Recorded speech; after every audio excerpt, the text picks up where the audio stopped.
नमस्कार, पंजाब केसरी.com देख रहे हैं आप और मैं हूं आपके साथ विनीत मंडराई। लोकसभा चुनाव 2024 के चौथे चरण का मतदान हो गया है।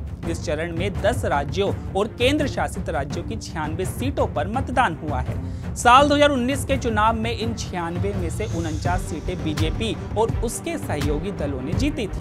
प्रधानमंत्री नरेंद्र मोदी ने दावा किया था कि बीजेपी इन राज्यों में अच्छा प्रदर्शन करेगी। उन्होंने जोर देकर कहा था कि तेलंगाना, आंध्र प्रदेश, ओडिशा और पश्चिम बंगाल में अपनी पार्टी का प्रदर्शन सुधारने की उम्मीद जताई थी।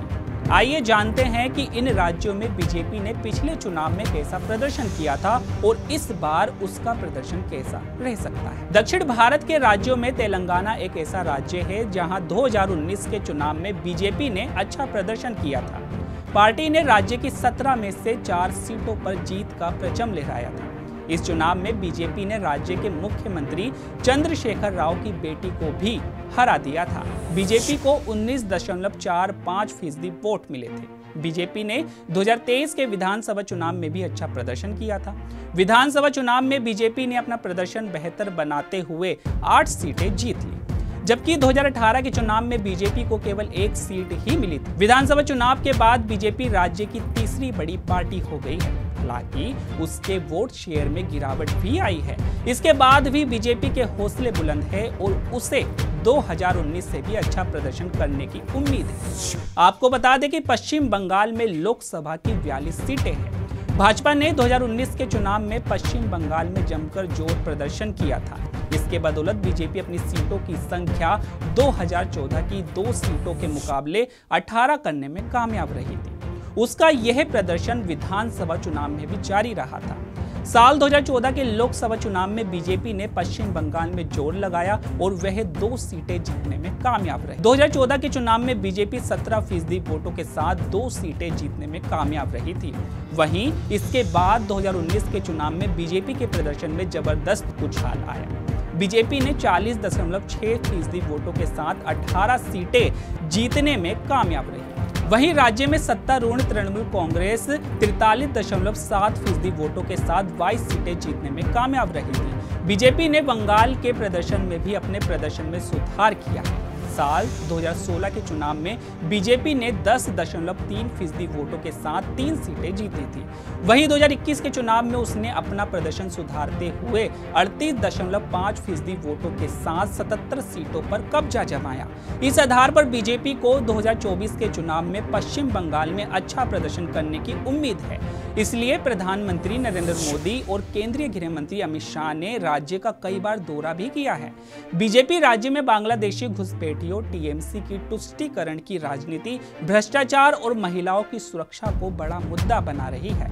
दक्षिण भारत के राज्य आंध्र प्रदेश में लोकसभा की 25 सीटें हैं। बीजेपी 2014 के चुनाव में 7.2% वोटों के साथ 2 सीटें जीतने में कामयाब रही थी। लेकिन 2019 के चुनाव में बीजेपी आंध्र प्रदेश में शून्य पर सिमट गई थी। उसका वोट शेयर भी गिरकर केवल 1% ही रह गया था।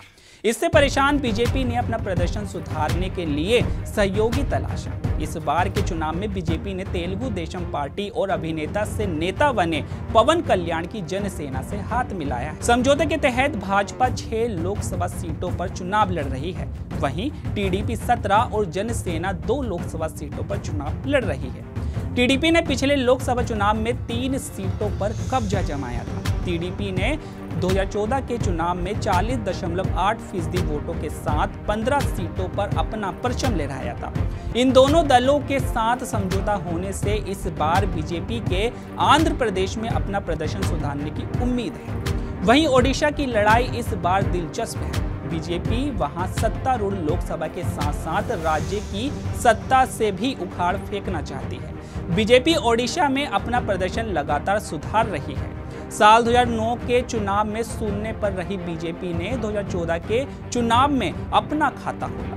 उसने 21.9% वोट के साथ 1 सीट पर कब्जा जमाया। उसने 2019 के चुनाव में अपना प्रदर्शन और सुधारा।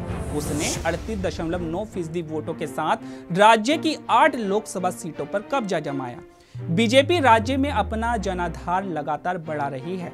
वहीं 2014 की तुलना में राज्य में सत्तारूढ़ बीजू जनता दल के जनाधार में 2019 में थोड़ी सी कमी आई है। विजेंद्र ने 2014 में जहां 44.8% वोट हासिल किए थे, वहीं 2019 में यह गिरकर 43.3% रह गया। वहीं बीजेपी का जनाधार भी लगातार बढ़ा है। साल 2014 में उसने जहां 21.9% वोट हासिल किए थे, वहीं 2019 में उसने 38.9% वोट हासिल किए। इस बीच बीजेपी के जनाधार बढ़ने के साथ ही कांग्रेस ओडिशा की राजनीति में एक तरह से नगण्य बन गई है। राज्य में पहली सरकार बनाने और अधिक से अधिक लोकसभा सीटें जीतने के लक्ष्य से मैदान में उतरी बीजेपी आदिवासियों के कल्याण से लेकर महिलाओं के विकास और प्रधानमंत्री नरेंद्र मोदी की गारंटियों को मुद्दा बना रही है। तो अभी के लिए केवल इतना ही। ऐसी ही तमाम खबरों के लिए बने रहिए पंजाबकेसरी.com पर। नमस्कार।